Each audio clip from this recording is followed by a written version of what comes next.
Please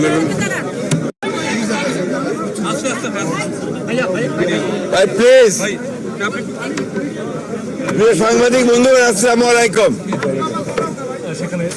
আজকে রাত 9টায় দলের চেয়ারম্যান জনাব তারেক রহমানের সভাপতিত্বে জাতীয় স্থায়ী কমিটির জরুরি সভা অনুষ্ঠিত হয়েছে। এই সভায়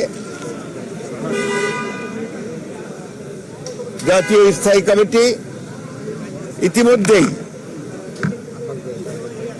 আমাদের দলের গঠনতন্ত্র অনুযায়ী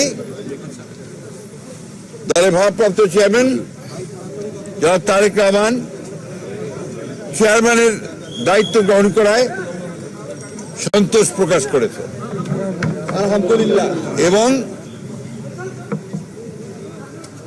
চেয়ারম্যান দল পরিচালনার ক্ষেত্রে যেন সফল হতে পারেন সেই জন্য সবাই দোয়া করেছে। প্রিয় সাংবাদিক বন্ধুগণ, এর পরের যে সিদ্ধান্ত আমরা নিয়েছি, এই সিদ্ধান্তটি হচ্ছে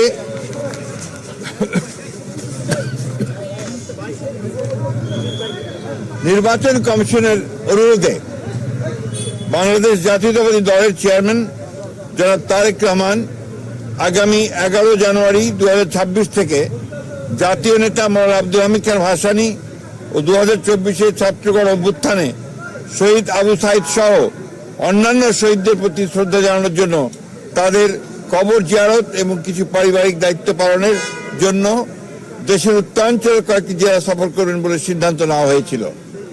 এ ব্যাপারে নির্বাচন কমিশনের অনুরোধে বাংলাদেশ জাতীয়তাবাদী দলের চেয়ারম্যানের এই সফর স্থগিত ঘোষণা করা হয়েছে। আমরা যে আমাদের স্বেচ্ছাসেবক দলের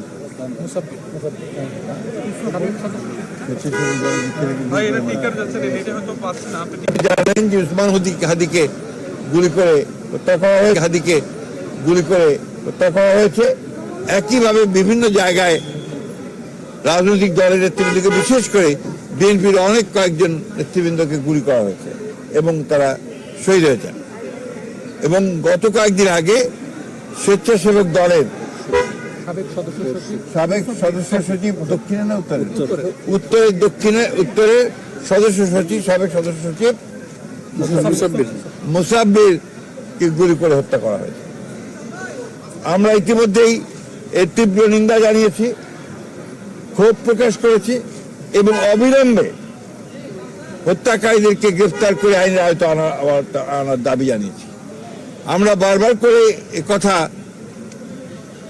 সরকারকে এবং নির্বাচন কমিশনকে জানিয়েছি, জানাতে চাই আবারও, যে এই ধরনের হত্যাকাণ্ড ঘটতে থাকলে এই দেশে নির্বাচনের পরিবেশ বিনষ্ট হবে এবং নির্বাচনের পরিবেশ যেন বিনষ্ট না হয় তার জন্য সকল প্রকার উদ্যোগ গ্রহণ করার জন্য, সক্রিয় কার্য প্রক্রিয়া নেওয়ার জন্য আমরা আবারও সরকার এবং নির্বাচন কমিশনকে আহ্বান জানাচ্ছি। আর ইতিমধ্যে আপনারা সবাই জানেন যে আমাদের গণতন্ত্রের মাতা, অবিসংবাদী নেত্রী এবং আমাদের আপসীর নেত্রী দেশনেত্রী বেগম খালেদা জিয়ার ইন্তেকালের পরে তার জানাজায় যে শরণার্থী কালের বৃহত্তম জানাজা অনুষ্ঠিত হয়েছিল এবং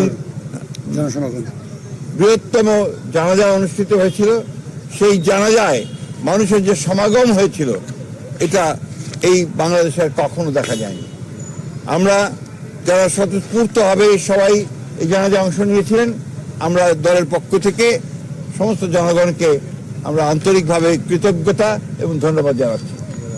এবং আইন শৃঙ্খলা পরিস্থিতি রক্ষা করবার জন্য সেনাবাহিনীর সদস্যরা, সেনাবাহিনীর তিন বাহিনীর প্রধান এবং সরকার যে উদ্যোগ নিয়েছে, সে পুলিশ, র্যাব, বিজেপি যারা সহযোগিতা করেছেন, তাদের সকলকে আমরা আন্তরিকভাবে ধন্যবাদ এবং কৃতজ্ঞতা জানাচ্ছি। ভারপ্রাপ্ত চেয়ারম্যান নাই থাকে না, আপনি জানেন না।